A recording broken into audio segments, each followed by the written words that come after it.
fixture. Yeah, yeah. Yeah, I agree. Think that would be nice. First, we need new bedding. Fall. Fall bedding. So, what's your idea of fall bedding? Because I don't really I think understand. warmer colors, not white. Like, I'm thinking almost brown, but that sounds weird. It doesn't sound weird. That Maybe sounds like a okay. checkered, maybe like a stripes. Stripes. I don't know. Something What kind of checker? Sorry, not to get into like this really right now, but tiny checkers. Really tiny.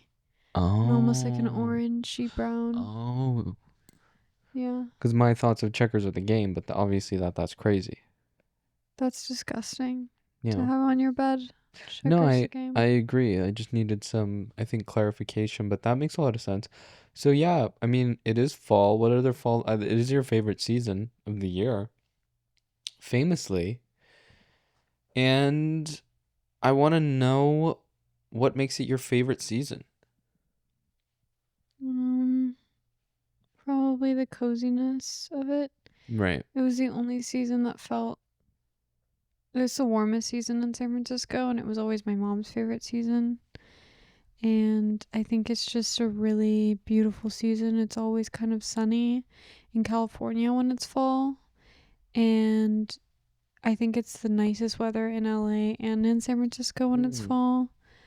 Starts cooling down, but it's not too cool. Yeah, and San Francisco is like 70s, which is the hottest that it gets there. Right. The summers are disgusting in San Francisco, though. I know there's a lot of people that really like them, but I don't. So is it that it's just what's different in the summer? In summer in San Francisco is really cold. Like Yeah. it's freezing. It is. And I know like when I went to Michigan, I don't know why this bothered me so much, but people would always say like you're really not going to be able to handle it because you're used to California. You're not going to be able to handle the cold. People say But that to me there's too. something about, well, of course, with you, that makes sense. Hawaii. But there is something about, or I would go home. This is what bothered me. I would go home and I'd be like, oh, I'm freezing. And because my family, they just like don't use heat at all. I They like noticed that. refuse to turn on the heat. I noticed that. It's like such a like, I don't know, like saving money thing. Yeah. So they like, I would go do? in and I'd turn it up at night To what degree though? Because maybe it's a high degree. to high 60s.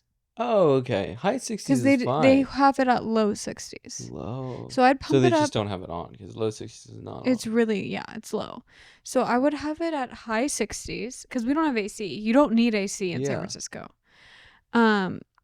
And I would always get in trouble with and then in the morning they'd be like, you need to stop doing that. It's like raising the costs. We can't do that. They need to cut costs. Well, you guys have nice heated floors. We do, but Is that that was a how- later thing. Oh, We used to have these we used to have that like big boiler system. I don't know if you guys ever had these in your houses where the way that like a San Francisco house, especially in the Sunset District, is originally built, they all look the same inside. Like I think they that were all built to be. I actually know a little bit about this. Go ahead.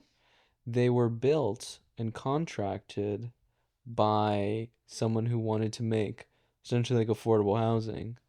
So they constructed, because it was all sand dunes. Yes. So they just constructed a lot of exact housing. I think it was like $40,000 back in the day. Yeah, and I think like you would go in and let's say the floor people would go in, or the I don't know, the architects would go in, the builders would go in, they'd build one part, move to the next house, build the next part, and then the next team would come in to do the floors or the Right. windows, you know what I mean? So it was kind of like little pieces being built at a time all together. But anyway, the normal San Francisco layout, like it's a garage on the first floor and the upstairs, quote unquote, usually there's not like two solid floors. Usually it's just a garage and then like the first floor is upstairs. But we ended up converting our garage into a first floor or a lower floor, because that was all garage. It spans so far back. The entire thing was garage, and the you guys still have a bottom garage. living room, Yeah. was outdoors. Oh, so you had kind of a bigger outdoor space. Yeah, but Biggish honestly, garage. our backyard is so much nicer now than it was. Hmm. But yeah, we had a huge garage. That's kind of, and so the boiler took up like, half the garage, like where What the hell? where my parents' room is now, probably like half of well, It was a big boiler, is what you're trying to it's say. huge. It's huge. It'd probably be like the size of this table, but a lot taller, and actually, I think wider. Wider, I see. But a lot taller, to the point where like there's like giant tubes going up. Wow. Into the first floor. Okay. And so those giant tubes, they carry the heat from the boiler, and they go out. You've probably seen in my house, because we still have them, and in my guys' house we have those big vents. Yeah. Do you know what I'm talking about? Yeah. The heat used to come out of those big vents. So my mom and I, we would stand in our robes and we would just sit in front of those vents like all day long, because the rest of the house was freezing and our legs would turn red. And I would like hunch over and do my homework, like sitting by the little the heat vents. Oh wow. But now like the floors are warm, so that's been fantastic. But yeah, like my parents really, they like it cold, I guess. But Sure. I don't think my mom likes it cold, because I see her in a robe 24/7. But like the thing in my family, I think like she also likes relaxation. I like wearing like shorts around the house. Sure. You know what I mean? I like wearing. I like that too. Let me just say, in Michigan, I hated having to wear sweats, and I hated having to wear a long sleeve. It's very uncomfortable. I like, you can tell because I wear it on every podcast, I like a shorter short, and I like some short sleeve shirts. I don't like the way it feels on my skin to be having long, like for guys, if you have like hairy legs or whatever, the sweats, they kind of brush up on your legs, kind of pulls the hairs out. Or for girls, if you have hairy legs and you're Greek. For whomever you may be, it doesn't matter. What I'm trying to say is that it pulls up. You're pulling it with your foot. It pulls up, and it kind of feels like if you're balding, and it feels like your hair hurts, you know, when it's falling out a little bit. That's how it feels on the legs. So does your hair hurt? When it's, yeah. I didn't know that. It hurts, yeah, it hurts. It physically hurts. The feeling is like, it feels like it has been like pulled or yanked on. And like if you wait 10 seconds after that, kind of has that feeling where like if I comb, it falls out. If I brush it, not that it falls out, but if I move it over a lot, it'll hurt when I do that or something. It's a weird feeling. You never had that before? Obviously not. No. But, you know, I've had other issues, like the fact that my chin is sprouting acne right now, and I thought that I was over my acne hump, and it's sort of come back this week, and I don't know why. This week was like, it was good. It was better than the last couple of weeks, but there was just kind of a looming anxiety that I had all week. I don't know what it was. This cup of tea is really soothing me. I think I have to get the hell off of Instagram. I know, like, I've been dedicated to posting our reels, but I do believe that this world is kind of just built for young women and all women to hate themselves. And I'm definitely falling victim to that. I am really comparing myself to people online constantly. And I'm comparing myself to people I see in LA, which I feel like the beauty standard here is just very different. Well, it's tricky because it's like you make the thing, you see it on social media and you're like, oh, fuck, I feel terrible. Then you go outside and then you see the people who are making the things on social media. And they look great. I mean, I'm not going to lie. I really have No, I think it's terrible. I don't know. I really just like it's been really hard for me, I guess, and that feels really foolish saying, because like I'm 25 years old. Like I should be past that now. I should be in my confident phase. Like I should be like, who cares how I look? But I have been like, I think especially when I'm not like creating stuff, I'm really self-critical. Yeah. Because I think like, oh, I'm not booking because I look this certain way, and I'm sure everyone falls victim to that. And the truth is like when I see like a really great performance that I'm drawn to, it's usually a person that is a very beautiful person, but they look like a flawed natural person. And I think that like adds to the performance. Like I've never really, I don't know, like you can kind of tell that I don't know. I don't know what I'm saying, but the point is that I don't necessarily think it maybe keeps you from booking a job if you look a certain way. I think it adds to your uniqueness. if I was looking at it from an outsider perspective. But I do think that there's just like a big pressure that I feel, especially living here, and like I'm breaking out right now, and I just like with frickin' like where the trends in social media are going right now, it feels really dark and scary, and it feels like people are like being pushed into eating disorders, honestly.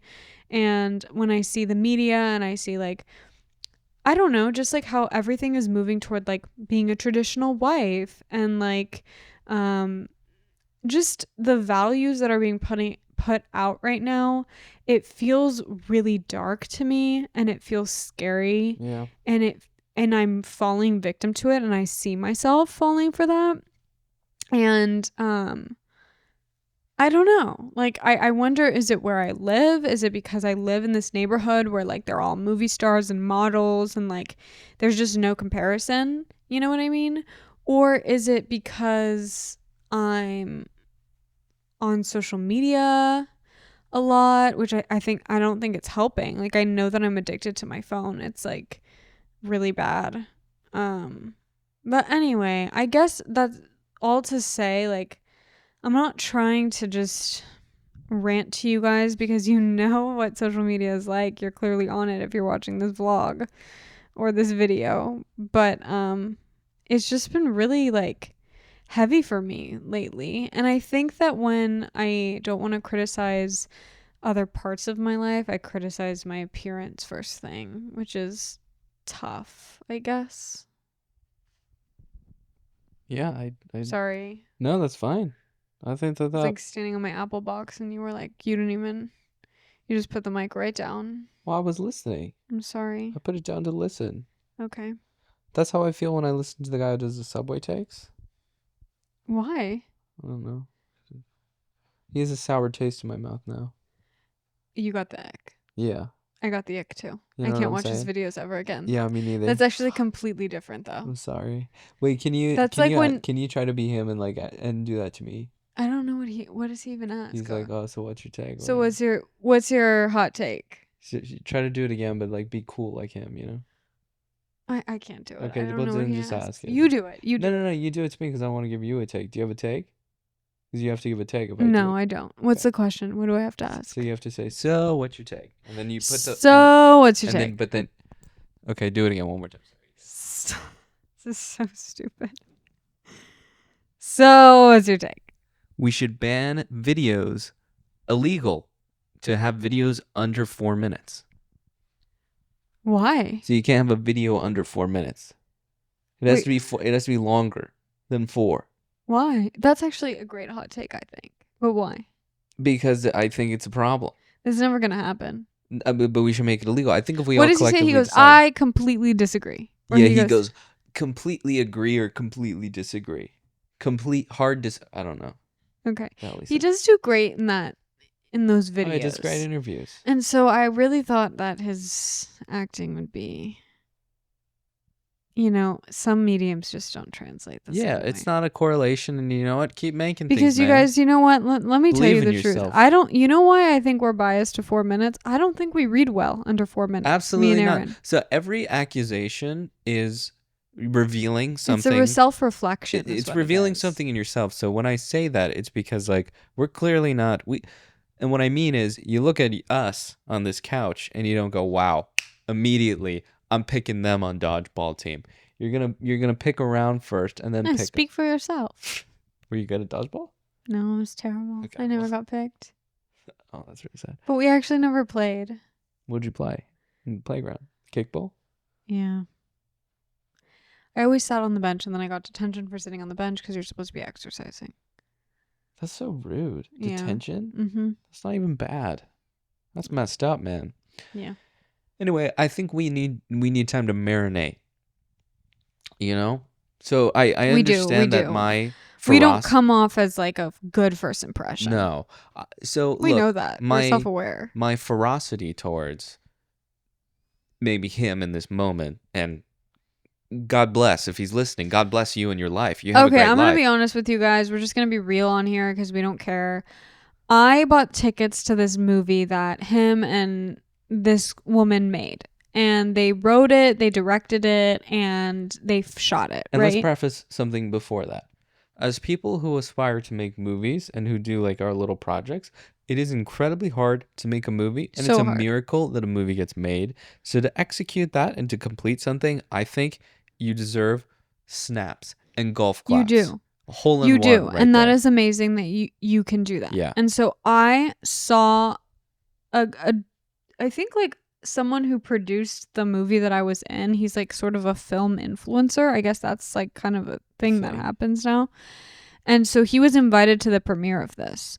And sometimes he'll like post things and I always want to go, but I never do because they're always in New York. But this one was coming to LA and I recognized the subway guy and I was like, oh my God, like, you know what? I thought to myself, I was like, this would be great to have them on our podcast. I'm going to DM them. I'm going to send them a little message on their account. Of course, they haven't even read it. There's no response there. Sure. So maybe this is all just us being bitter. Yeah. But I was like, okay, we're gonna get tickets. Like I bought the tickets like a month in advance, and I never buy tickets to movies. That's Aaron's so always the one who true. buys them. But I was really excited because I was like, this is something that they created themselves, Yeah. and it's gonna be really great. And you know, she's like this up and coming comedian, and he's kind of trying to lean into comedy. Like it could be really cool. And I love his subway takes. I think he's great, and I think he's charming.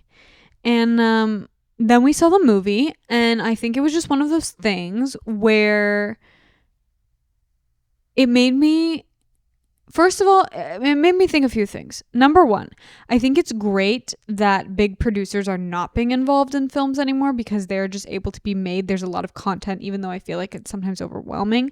That being said, there is no one really, when you're self-funding and self-directing and self-writing and self-producing and self-acting, to tell you that you need to change stuff, that it's a first draft, Yeah. You need to have, I that think, some things don't make sense. right. So that came to my mind when I was watching the film. Yeah. And then I was also just, it was just one of those movies where I feel like you took an acting class once and you are just, I'm really trying to be, No, we're being nice. We're being and nice, you are man. like really interested in the idea of talking for a long time, Yeah. but about nothing. And just the concept and ideas of things, which look, right? Aaron and I, we sit an hour a week and we sit and we talk about nothing and hope that you're going to listen to us. Yeah. We're also not proclaiming we are the movie gods of this world. So I understand, like, look, this is our taste, and you might completely disagree with us, and that's fine. But I was watching this movie, and I wanted to do something bad. What? Yeah. Can you not, bro? What? Like the place where my mind just went was really bad. Oh, I don't mean violence. I wanted to write like a declaration saying like you can't do this anymore. Oh, okay. Like he should get you should get a timeout. He should be taxed in a higher bracket for that. Wait, really? Why? Because Just you didn't thought it think it was was that bad that he should be like eliminated from making anything? You should get a timeout, I think, and reflect. I think he will get a timeout because I don't think it did well. Do you? Well, do you think that? I think maybe they're shopping it around right now. I think that the way that movies are being sold, it's like very interesting right now. Yeah. And I agree with your 4-minute thing for various reasons. Well, I think it's fucked over literally everything. It has, and it is a little frustrating, and I do feel it. I feel a little angry, I guess, because we're pissed. I don't know. Like we were watching Kave's TV show, which, by the way, is fucking insane. Yeah, we were gonna try to get Kaveh, and we're not so sure anymore. Well, we really wanted to, but I don't know. Honestly, one of the last episodes where, and I will say this, I will say that most people wouldn't. They would never do that. They would never do that. No. So basically, what happened? Let me describe to you. This is like a TV show that Kaveh, you probably know him. Zahedi, yeah. He was making a TV show, which is a show about a show, just to kind of preface, and it's where he makes the next episode about the previous episode. And he is a very like brutally honest to a point where like this TV show was ruining his life, and he just continued to make it because he was like showing his separation and divorce with his wife. And like at the beginning of this, like we thought we admired Kave's honesty. Yeah. Like we were like, oh, like, you know, he kind of reminds me, if you look back at our like last podcast, oh, he kind of reminds me of me, how like I just splurred like honesty when something comes up for me. I just like blurt it out to Aaron, even though it's like a thought in the back of my head that you probably shouldn't say. That's Like the an kind of inside relationship that me and Aaron have, except Right. he doesn't share his inside thoughts. I only share mine. And so I kind of thought like, oh my God, am I Kaveh? And then he started like really acting on these inside thoughts in a way which was interesting, because at the beginning of the film, I was like, wow, he's just, or the show, I was like, he's just very honest. And I think he's just like showing everything that he's actually going through. And yes, he lives kind of an eccentric life because he's an artist and he's struggling to make ends meet, and he has children, but he's not necessarily young. And, you know, he's surrounded by a bunch of like artistic people who are also pursuing weird things. So it made sense where he was in his life and why he was experiencing like, you know, having an open relationship with his wife. And it seemed like people in their group were also experimenting with that. Yeah. It didn't seem like it was so foreign. Right. But then I watched that episode where he basically was probably in his 40s when he was with a 24-year-old. And he did an episode where he filmed her, and she He was just... in his 40s then? I do. I think he was in his 50s maybe. Oh, that's worse. Yeah. Yeah, I was giving him the benefit of the doubt. I felt maybe mid 40s. Oh no, I think he was like, Okay, that's really bad. I don't yeah. know how old he is now. I could be aging him up, but Okay, so maybe he was in his 50s and she was 24. So how old did you think he was after COVID? In the last season? In the last season, I think late 50s. Okay. Think about your parents. He looks Okay, way, yeah. He So looks he older was than your like, parents. so he was like 50s and he has young kids, like really young yeah. kids. Anyway, Well, I think Mandy's probably 10 years younger than him. yeah, she looks 10 Yeah. years younger than him. But anyway, Yeah, so it goes. she looks really young. Like I thought She looks young. She She looks looks younger than him. really young. Yeah. But anyway, clearly that's what he's into. You dirty dog, you. She he basically filmed this monologue, this like story of this 24-year-old who was explaining her perspective of him pursuing her and how she had looked up to him as an artist and kind of wanted to, she wrote to him as a fan. And I think that that's like obviously a clear power dynamic initially, but then you add an age to it, like it's clearly taking advantage of someone whatever way you look at it, right? Yeah. And she was like very emotional during this whole episode. It was literally just a full episode of on her face she's speaking about her experience. And when I was listening to her talk, that was the first time that I saw, because in the television show Kaveh is very like enthusiastic, Yeah. and he's very fun and it's whimsical, so quick and it almost seems like even though his life is falling apart, it's noble because he's like doing this for his art and he's authentic and he is finding the joy in whatever, in his suffering. Like, and it's what's interesting about it is because it's his perspective, it feels like, and it's so honest, it feels like the objective truth. It does. Does that make sense? And it's always his It fully does. It's his contextualization of every moment. And I actually really love that he did that episode, even though I think it's because it's been established. I think it was necessary. So I think necessary. it was necessary to do that episode. I think a lot of people would not do that episode. Yeah. And I do think that there's a lot of like gray area, especially when we talk about like taking advantage of someone, or age gap relationships, or even like heterosexual relationship between a man and a woman. Like, Yeah. I think that there's just a lot of gray area in that, no matter what. Right. And you could be in the right, you could be in the wrong. Like, Sure. that's up for debate. But he did hurt her. Yeah. And that could have been something serious, or it could have been something that, the audience interpreted. It was kind of, we didn't really know. Yeah. I think at the well, end. the framing was it was all fun.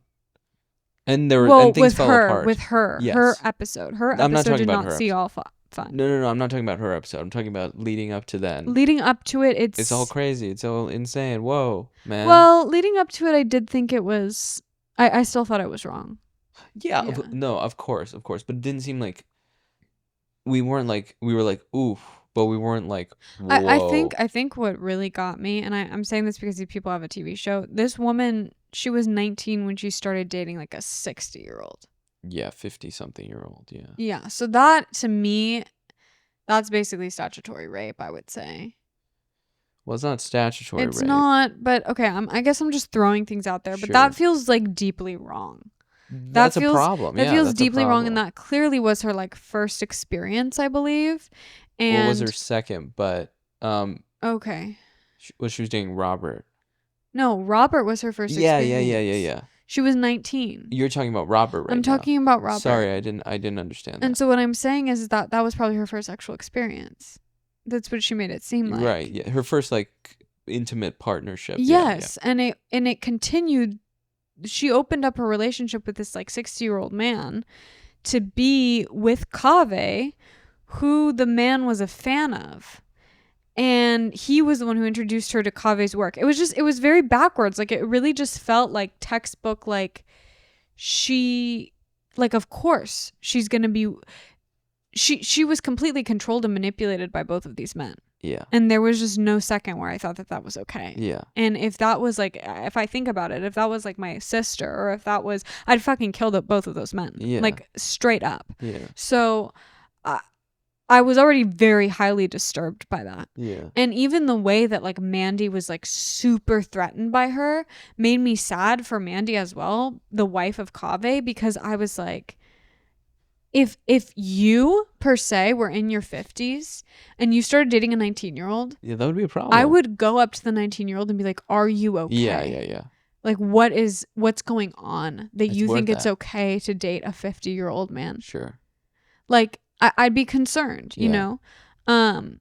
Anyway, fast forward. Sure. He kind of portrays it as not just that, but his entire life is this like fun, whimsical thing, even though it's falling apart. And when you saw him in that episode, because he wasn't the main focus, he was very serious. He was kind of cold. Yeah. And he seemed like a more serious version of Aaron when he directs, because Aaron's really, or a director, I guess, when you're kind of just like all business. Yeah, like you don't direct like that at all. But what I'm saying is like he was all business. Right. He'd just be like, I like how you. Well, it was interesting because she's in the middle of telling the story and be like, take 2 steps to your left, like it was very removed of emotion, which I thought was such an interesting layer. And if we ever did talk to him, I would want to ask him. I would honestly want to focus a lot on that episode and ask specifically, like, because clearly the most important thing in your life is clearly the show, because it is worse, and that episode confirmed it, for everyone else in your life for you to be doing this. Like, and when I was watching that episode and I saw the way that he was directing everyone, it kind of broke the facade for me. Yeah. I was like, oh, I don't think that this is honest. I thought it was very honest. And when I saw him directing her in that way, I wondered to myself, I was like, did he pursue a relationship with her because he knew it would be chaotic for the show? Interesting. Because that's from an interesting the point. way she was describing it, yeah, she didn't seem like she was even aware that he was coming on to her. And the only time she was aware was when it was used in the show. Interesting. Yeah, I feel like she learned a lot through the show itself, which seemed to be a lot of people. Like, they would see it in the show and be like, what the hell? Which is where a lot of the conflict came from, which maybe means, like, on a person-to-person level, like, in conversation, there was less radical. Like, it almost feels like on a person-to-person level, maybe there wasn't this radical honesty. Or I'd literally ask, like, do you exhibit the same honesty as you show in the show? Or are you just like letting it all Yeah, out like I'm there? wondering if the show was a way for him to be honest, or was Or is it literally like in Euphoria when there's like, bitch, is this show about us? yeah, Or is he just doing that shit? I don't know. 'Cause I that's some nasty stuff if that's the case. well, I do think I know people or artists that you enjoy that have to capture their life, or even reality TV stars. Like you have to do things Sure, to of keep it course. going. Yeah, Like yeah. you do live in a way that you know you're being watched. Right. And even like when we're podcasting, I am saying things in a way where I know I'm being watched, but it's also in a different way than Right. But you wouldn't like, ruin someone's life. no. Right. No, but I think that for me I have more fear showing my real self than I do not showing enough I of see. my life, Right. which is debatable because I've like cried Yeah. and like I had think a panic attack on this podcast many times. right. But I think also as we've gained subscribers and things, I've toned it down a little bit. Sure. For the best, you guys. You don't need to see me like that. You really don't. Yeah, I don't know, but it really disturbed me that episode It was because very disturbing. I felt like It recontextualized the entire show. and she seemed so unstable. She was unwell, yeah, she was unwell. Like it made me feel like Hope you're good, Ashley, wherever you are. I don't know. I felt like someone that we would have gone to school with. It did. And that was disturbing That too was because just like everyone who goes to theater school is so fucked up in the head. Like I don't even know how to say it nicely. Like there's we're no nice way to clearly say fucked it. up in the head too, but like if you went to a BFA program in the Midwest, God rest your soul. Like I think really anywhere, hope you're doing man. okay. I think anywhere. Anywhere, yeah, you're right. And people can deviate from But the USC mean, but kids do seem a little bit more normal. They still seem crazy. I don't know any UCLA kids. NYU kids seem a little bit more normal. I don't know about that. I think, look, Maybe I don't know any You need a NYU larger kids. sample size, so you need to inspect like multiple years. You need to do more research on that. I think the general consensus around the board is there's an issue. So I'll leave it at that. But I am going to say this, and I know it sounds really shitty. Mm. So maybe we'll cut this. I don't know. Okay. I think that you either act, and this is like the most selfish thing to say because by saying this, I'm basically like, I don't know, contradicting myself. Okay. I think that you either act because you are a deeply like emotional or empathetic person Mm-hmm. and you need it to kind of, I don't know, as an escape in a way. Yeah. Or you're obsessed with yourself Sure. and you want the attention on you. And I know that that's like, and look, I've been obsessed with myself from time to time. But I think that it, like, especially at that age, breeds a lot of narcissism. Knowing you really well, I would say it's absolutely a means of expression. I don't see it as Well, a I means agree to the an same end. thing as you. Yeah. Yeah. But I don't want to like say that because that's like kind of, I don't know. Like, Look, that's weird. no, I'm going to be honest. I do think like that's like it also is a, I think that I'm also a I don't person. think that was controversial at all. I thought that No, was. yeah. I don't know. What I'm feeling insecure today, you guys. But the point is like there's a lot of crazy people in theater and It's true. that are very self-obsessed, and I think that sometimes their art can be very beautiful or captivating because Yeah. they're doing these things that just draw you to them. Yeah, I mean, I will say he's a great artist, and that episode, the comments were funny because it's like, "Fuck you, you're terrible. This was Yeah. beautiful." Like It was beautiful. But also the thing is like I noticed maybe he hasn't reached the level of success that he always wanted. Yeah. Right. And I wonder if part of that is because I've always kind of grappled with the idea that you can't have both. And a lot of people who I notice like haven't made it per se in the way that I would like to make it, right? Or the way that they would have liked to make it. sure. They often tell you that you cannot have both. Like you cannot have a healthy family life, you cannot have children, and you cannot be a working actor. Mhm. And I have not made it nearly to the level that I want to be at. Even at this age, I thought I would be in a completely different place. And I don't have either, really. But I do think that life experience adds depth to your work. And I also think that like that whole idea of being like a starving artist and being toxic in your relationships, like I actually just think that that takes away from the work. Yeah, And I just think for it's sure. complete shit I think it's total bullshit. because at the end of the day, like, look, I was living that like quote unquote starving artist lifestyle and I was miserable every single day. I have much more energy now working a 9 to 5, 5 days a week than I did working, at a certain point, I feel like I was working like 12 hours a week because I was so depressed that I wasn't picking up shifts. Um, and that was like exhausting for me, those 12 hours a week. Like, Yeah. I would not be able to get out of bed in the morning. And then I would come home and I would sleep all day and I wouldn't leave the house. Like, I was exhausted. And like, even getting up now in the morning, I wake up around the same time that I You used do. to. You wake up at like 6. And I feel so energized. Right. And I feel happy. And I don't even get as much sleep. But the point is like, when you feel supported and you feel like you're taking care of yourself and you're doing well and your relationships are healthy and you're financially stable, like that's such an underrated thing to feel Yeah. stable. I don't know. It does improve your life.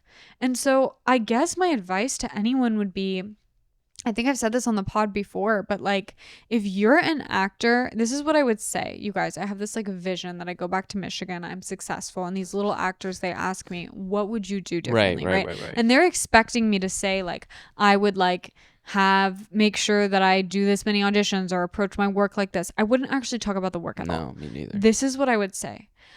Get a full-time job Yeah. that's hybrid or online, Mm-hmm. and make sure that you are financially secure. Yeah. And that in 5-10 years, if you don't book anything, you'll feel content with yourself You'll and be your able life. to keep going and too. and it's not even about being financially stable, because that's a huge part. It's about mentally stimulating yourself. Yeah. When you, and this is no shade, like it really depends, but when you are like doing a hustle job, Sure. it is mind numbing. Yeah. And I thought I was a person that could only focus on one thing, but because I give my heart and soul to everything that I do. But then I realized like I am actually putting much more work into my acting career, the business of my acting career, because I'm learning a lot in my job right now. Sure. And it's because you're being like challenged, and you can then apply those lessons to other things too. yes, and you get up in the morning and you get dressed and you go, you live like a somewhat normal life. I don't know. It can be exhausting, but honestly, it's much more exhausting when you're in an abusive environment. Work. Aaron and I are good, you guys. We're chilling. An abusive work environment, or where your boss is like, I don't know if abusive is the right word. Sure, I don't yeah. want to put that out there. I'm sorry. I've been throwing that word out there like just all over. Okay, that's a little crazy, Sophia. But the point is like when a lot of those survival jobs, I think that there's a power trip that people get when they're in charge, they're prone and to, they take advantage of you. because of also they're typically high turnover roles. Yes. They can be filled easily. They can be replaced. So they'll fucking stomp all over you. Yeah. And it's like every single day that I go to work, you guys, my bosses are like, we are so grateful to have you. Thank you for your great work today. I'm like, what? Like, I would have been scrubbing a toilet at the Pilates studio and they'd be like, are you fucking dumb? Do you not know how to scrub a toilet? I'm not even kidding you guys. So what I have to say is never work at a fitness location, especially in Los Angeles. Especially if they have showers too. I feel like cleaning bathrooms are bad. Yeah, That would cleaning a be toilet hard. wasn't that bad because if I had to clean the showers, that would be rough. I don't want to pull people's hair out of the drains. You know what I mean? Pulling hair out of the drain would be tough, man. And it's not even the idea of scrubbing a toilet. Like, I'm pretty good at cleaning toilets. I'm You not are. gonna You're lie. I'm excellent. excellent at it. But it's the idea that you're so underappreciated and you're looked at like you have no skill in life. Yeah. That was really hard for me, especially as someone who was really high achieving before. And as much as I shit on the BFA kids, like, I do think that they are high achieving, intelligent, creative individuals who spend 4 years in like a closed environment where you're working constantly. When you get out of that, you're going to want to continue that drive, and it's just not going to be No, there. it's not going to be there. You'll get auditions if you're doing really well. You'll get auditions a couple times a week, if you're doing really well. Yeah. So, and usually that's not the case.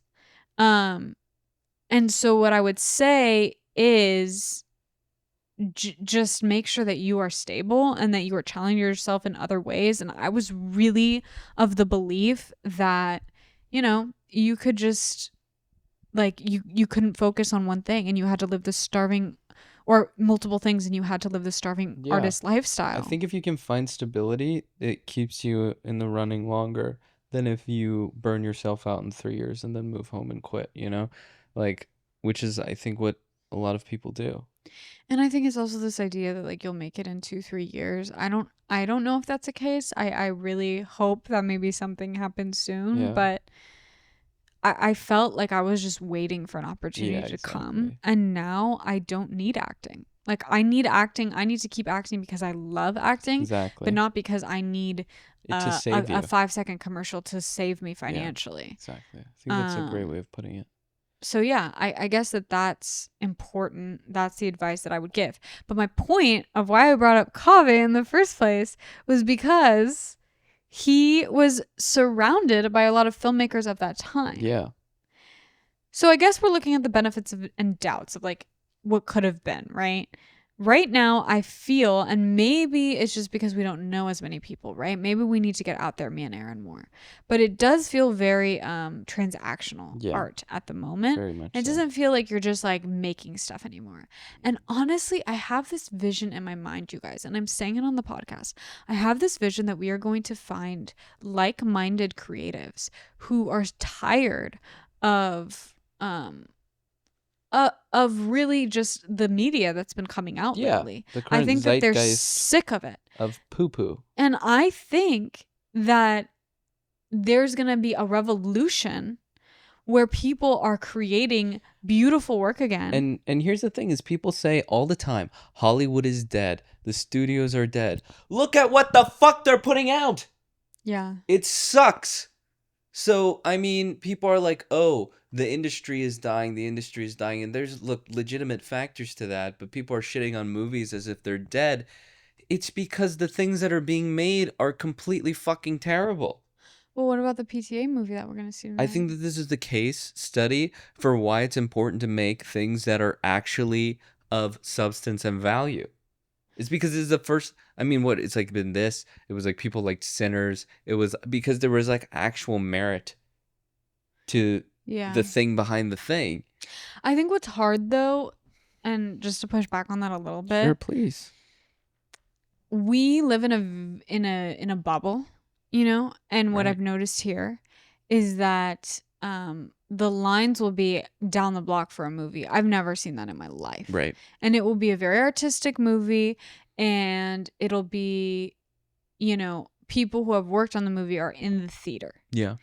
I think that is really cool. I don't even think it's like that in other parts of LA.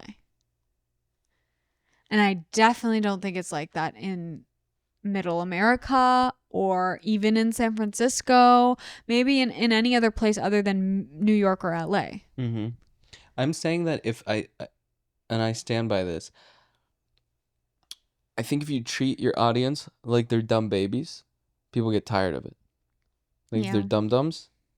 And I agree that the excitement around movies is not, you can't compare it to like places like LA and certain communities in New York. Obviously that's not the case, but I don't think you can underestimate that when people go to the movie, it's like, this is what I'll say about it. It's not that, look, you need to justify why people should go to the movies, because you can go on TikTok, you can go on YouTube, you can watch movies at home. You need to justify as a filmmaker and as a person who is funding or creating things why the theater going experience is different. I think it's like a huge marketing problem where people are not marketing the theater and the movies that are being made as a different thing that you cannot get if you sit at home on your little booty watching something on a laptop. I think that that's the difference. And if your movie um, is something where there's zero distinction between it being on a laptop and you sitting in a theater, for example, the thing that we watched Mm-hmm. recently, there's no difference. I can watch it Mm-hmm. on my phone and be the exact same. There's your thing right there. There's your distinction. And there's a place for that. There are things and platforms and streaming that you watch at home. But then there are things that I think are supposed to be in theaters. And I think that there needs to be a separation. What do you think distinguishes that? Film? I think film, but I also think it's like the assuming that your audience is intelligent and making it for people to be watching in the theaters communally together. Yeah. And then I think that that's highly dependent on the story, the comedic element, or whatever, the action element, whatever it is that makes your thing special. But I think it just involves, we're at a time where there's so much shit and there's only so many screens and you need to justify and I think fight for those slots. I agree. That's how I feel, man. And this is the end of Aaron's hot take from the 4 minutes. I agree with you there, though. I do. I think that my mind would be mentally fresh if every video I watched was longer than 4 minutes. Because I don't have an attention span anymore. It's gone. What can you learn, man? How do you know if it's even real? I don't know. I see something that's 2 minutes. I go, so they just said like a city is like there's So, someone. but what do you think is do you think that we're just all doomed? Like, honestly. What do you mean? Because I think that that's just going to continue. Social media is making way too much money promoting, like, you know, what you can buy. Every single thing I watch now is what you can buy. Yeah. And so social media is just making a lot of money with these small, short clips that are really highly influential. I don't think it's going to go anywhere because I think historically we I'm have not saying- always favored, you know, capitalism. Yeah, of course. I'm not saying it's going anywhere, but I think that like any, and I'm not calling social media a bubble, but it reaches a critical mass of going in one direction, and the direction has been make things violent, make things more sexy, make things But more depressing. what I think is cool is like, right, we will probably seek out movies or nostalgia or feeling like we did when we were kids and we Yeah. would go to the movies. But what about the children that are growing up now who don't even know what that feels like? Right. Will they want to see a movie? Probably not. And that scares me.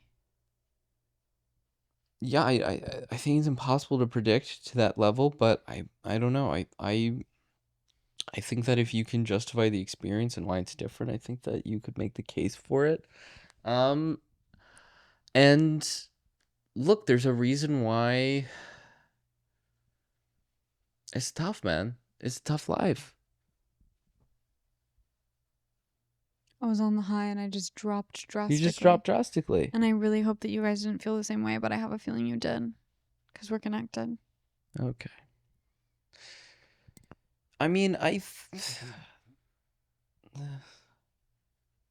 think that kids look, young people and kids are more socially isolated and depressed than any other generation.